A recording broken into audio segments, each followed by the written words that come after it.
안녕하십니까. 한국디카시연구소 대표 이상옥입니다.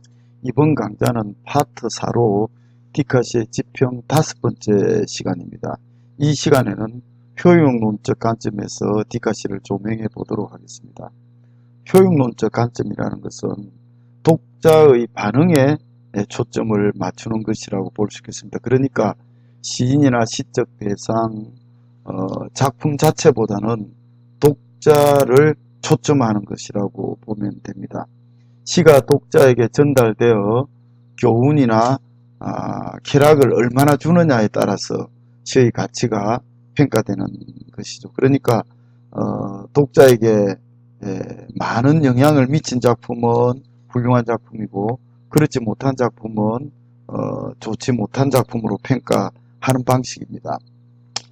시드니가 시는 가르치고 즐거움을 주려는 의도를 지닌 말하는 그림이다, 이렇게 말한 것이나, 아놀드가 시는 유용하고 즐거이 진리를 말하는 것이라고 정의한 것은 모두 독자에게 시가 전달되어 얼마나 영향을 미치느냐에 관심을 둔 그런 어떤 시의 정의인데요.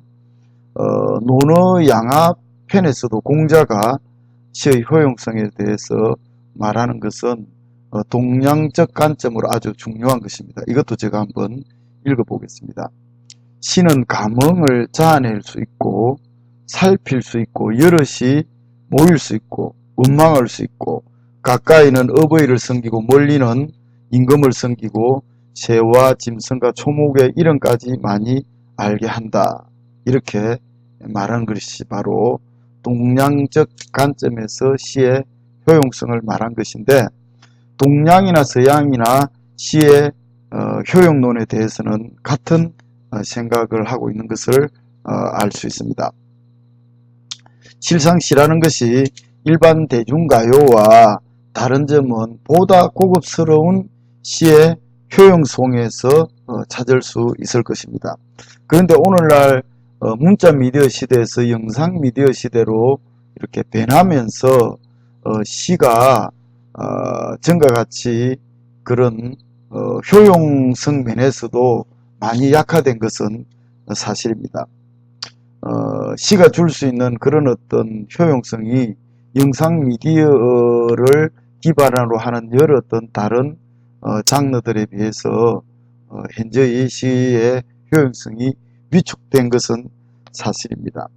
그럼에도 불구하고 다른 어떤 그런 장르와는 달리 시만이 갖고 있는 그런 어떤 품격 있는 그런 시적 효용성에 대해서는 아무도 부인할 수 없을 것입니다. 아무튼 문제는 독자에게 영향이 큰 작품일수록 좋은 작품으로 보는 것이 과연 타당하냐에 대한 어떤 그런 것을 또 검토해 봐야 합니다.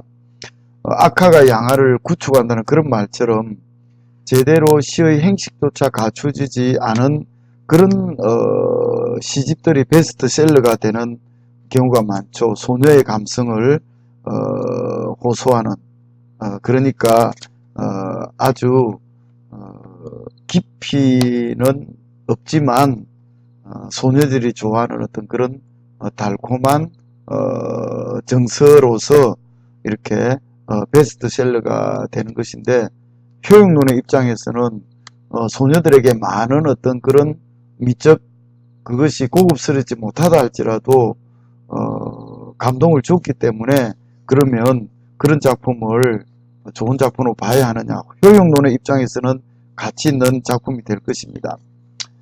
또한 계하기 시대의 시가나 일제 시대의 카프시 같은 경우도 어떤 면에서는 목적의식이 너무 앞서가지고 시를 이념을 전달하는 그런 어떤 즉 이데올로기의 도구로 사용한 면이 없지 않기 때문에, 이런 것들도 강력한 영향을 미치지만 과연 그런 시를 좋은 시로 볼 수 있느냐에 대한 이런 어떤 문제가 발생한다는 것입니다. 그래서 독자에게 영향을 주되 어떻게 영향을 주느냐도 문제가 되는 것이겠죠.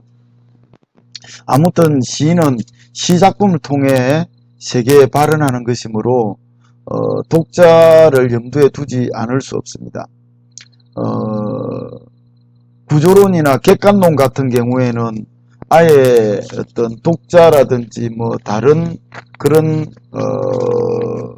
부분은 전부 구경화해버리고 작품 자체, 작품의 어떤 문학성 자체만 초점을 맞추는 경우도 있는데요. 결국 그런 어떤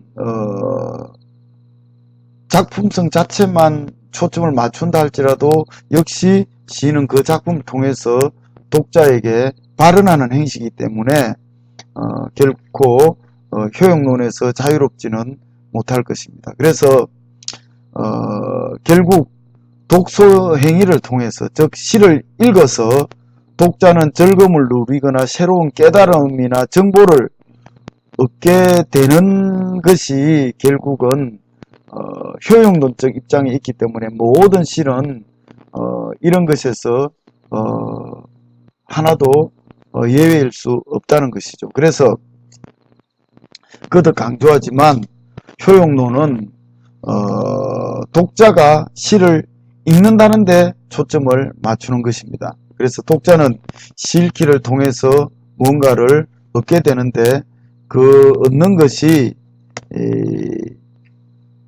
많을수록, 물론 그것이 양질이면 더 좋겠지만 효용론의 입장에서는 그 작품이 얼마나 문학성이 있느냐, 뭐 어떤 역사성을 드러내느냐 그런 것보다는 얼마나 쾌락을 주고 의미 있는 어떤 그런 정보를 획득하느냐에 초점이 맞추어지는 것만은 사실입니다.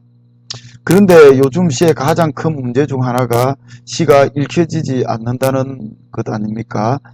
효용론자 입장에서 오늘의 시는 고민이 더 많다고 볼 수 있겠습니다. 공감을 못하는 시가 효용론자 입장에서 존재의 의미를 지닐 수 있겠느냐가 문제겠죠.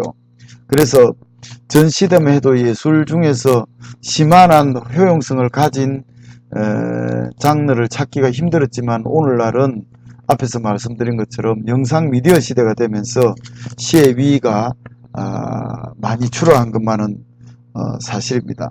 그래서 지금은 어떤 면에서는 시가 소통이 잘 되지 않기 때문에 시가 자폐증을 앓고 있다, 그렇게도 말하고 있습니다. 그래서 시가 몇몇 시인들끼리 돌려있는 언어이거나 암호처럼 되어져 버렸다는 그런 어떤 자책의 목소리가 높습니다. 바로 시의 불통의 문제입니다. 왜 시의 불통이란 말이 생겼느냐 하면은 역시 소통의 패러다임이 바뀌면서 시가 따라가지 못하는 측면이 없지 않은 것이죠. SNS로 대표주는 뉴미디어 시대에 문자 미디어의 산물인 시가 새로운 미디어 환경에서 옛날 같은 권위를 계속 지니겠다는 것은 어떻게 보면 욕심일 수도 있는 것이겠죠. 그래서 주류인 영상 미디어의 주도권을 뺏긴 어떤 어쩔 수 없는 일일 수도 있다는 것입니다. 이에 대한 것은 보다 심층적인 분석이 필요하리라고 생각합니다만은 새로운 어떤 소통 환경에서 시가 제대로 대응하지 못한 측면도 없지 않은 것은 분명합니다.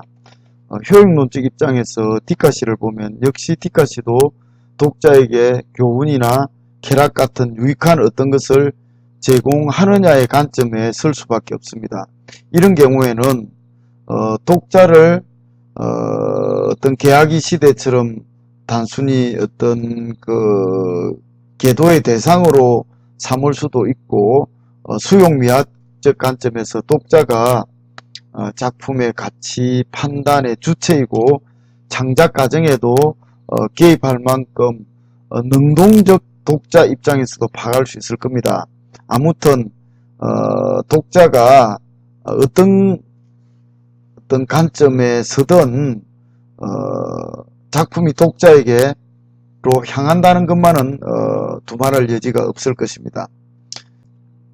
디카시는 시이지만 문자 미디어의 시대의 산물이 아니고 디지털 뉴 미디어의 시대의 산물이기 때문에 디카시는 오늘의 독자와 진숙할 수밖에 없습니다. 그것은 영상과 문자를 하나의 텍스트로 하여 독자를 만나고 있기 때문입니다. 이런 점에서 일반 문자시에 비해서 디카시의 효용성은 크다고 할 수 있을 것입니다. 다음 시간에 효용론의 관점에서 디카시 작품을 구체적으로 한번 분석해 보도록 하겠습니다. 이제까지 파트 4로 모방론, 구조론, 표현론을 각각 한 강좌씩 살펴봤는데 이 효용론은 두 강좌로 나누어서 이렇게 진행을 합니다. 그만큼 디카시에 있어서 소통이 중요하다는 것을 말하는 것이라고 볼 수 있겠습니다. 계속 많은 성원을 부탁드립니다. 감사합니다.